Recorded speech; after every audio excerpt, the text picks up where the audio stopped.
Hey guys, what's up? It's Muaaz here, and welcome back to another video. So if you guys have been following me on Twitter, which you should be if you aren't already, there's my Twitter on the screen right now. But if you are following me, then you would have seen me tweet this picture about a month ago. Elgato Gaming actually sent me both the HD60 Pro and the HD60S for viewing purposes. I know that a large amount of my viewers want to make it into the gaming scene on YouTube, which is honestly incredibly hard to do, but just because it's difficult doesn't mean that it's impossible. So due to that, I reached out to Elgato and we worked out a deal where they would send me both of these units to review and compare and essentially tell you guys which would be best for the type of content creator you are.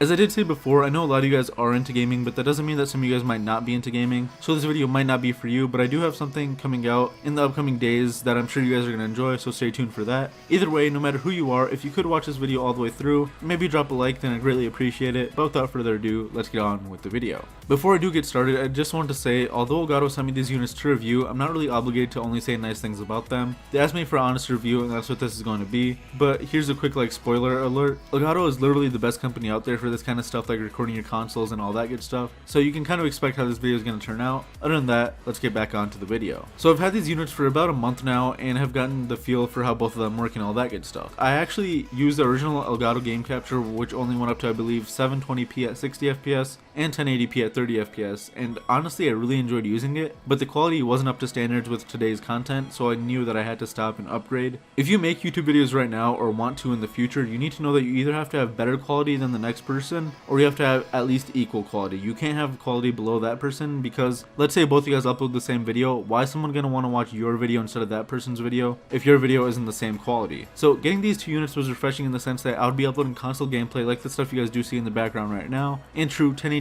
at 60 fps. So I guess first off we can get started with the HD60 Pro, and I don't want to take the card out for the video as it's currently in my computer right now, and I'd have to take it out for a few seconds just to record the card and then put it back in. Due to that, I'm just gonna have some little video on the screen right now showing you guys inside of my case and the background, but physically speaking it's a really small card which you can insert into the PCI Express slot on your motherboard. What I really love about this compared to the HD60S or the other cards is that since it's a direct connection to your motherboard, it's a fantastic card for streamers. I personally don't stream on Twitch or any other platform as I simply don't have the time to do so, but while testing out this card I did try some streaming on Twitch a couple of times, and it was incredibly smooth using OBS. The reason why this card is great for streamers is mainly due to the very minuscule latency delay, and due to that you don't have to keep adding delays to your microphone, your webcam, your Twitch alerts, and things like that. And what I mean by latency delay is when you're using the Elgato game capture software on your computer, you can literally play your game on that software. You don't have to be connected to a TV or anything like that, because the delay from you making a movement on your controller to the software on the screen is so minuscule that you're literally not going to be able to notice it, and you can honestly game on your monitor. You can keep everything in real time, and that's great as it's way less work to do in comparison to the original game capture and things like that. A solid argument that you can make to me at this very moment about streaming is why can't I just use the built-in streaming software on the Xbox One and the PS4 as I don't have to buy any extra software. So yes, you're 100% right, and I definitely recommend trying out your streaming career on that stuff first, but when you start getting consistent viewers, this is when you'd want to buy one of these cards. The quality will be way higher, and if you ever want to create content on YouTube, then you'll want to get some sort of capture device, because you'll want the quality, you'll want the 1080p, the 60 fps, the overlays, and all that jazz. So again, if you want to pursue streaming, then I would say definitely go with the HD60 Pro, but just because I'm saying you should get the Pro over the S for streaming doesn't mean that the S is bad by any means.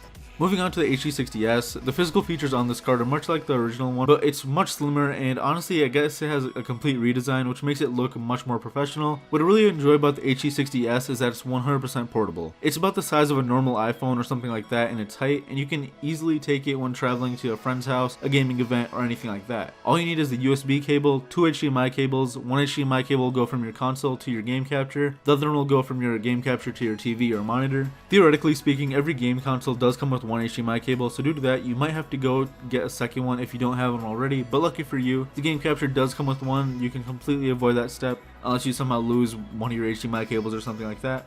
So an example of when you would want this over the HD60 Pro is, let's say you're going to E3 this summer, and I think that's just in a couple of months, and you want to record some gameplay for the new games that you're going to be playing there. You can't connect the HD60 Pro to your laptop because it's only meant for proper desktop powers, so this one, the HD60S, will come in handy, as you can connect it directly to your laptop and the console, and the TV is there to record your footage within just a couple of minutes. Overall, I've been using both cards for the past few weeks and have yet to come across any issues with them whatsoever. In regards to compatibility with what type of hardware and operating systems is needed for this card. All that's going to be in the description below. If you are thinking about buying one of these cards, definitely check out Amazon before anything else, as they tend to have good deals. And if you have a store near you that sells the cards and are willing to price match, then just show them the price on the Amazon website, and I'm sure they'll just lower the price to match their in-store price or something like that. All in all, the game capture software, which you can download from gamecapture.com, is probably one of the friendliest softwares available for people who want to get into content creation on YouTube. In the coming weeks, I'm going to probably be uploading a video on how to use the software, how to have the best render settings on Sony Vegas, and a ton of more content using these products. But I thought a comparison video would definitely be the best way to start. This was my first review on our product, so if you guys do have some constructive criticism for me, please leave it in the comment section below, and I'd greatly appreciate that. Also, if you could drop a like and maybe even subscribe, as I am on my way to 50,000 subscribers, then that would be greatly appreciated. But other than that, I hope you guys did enjoy the video, and I will see you guys in my next one.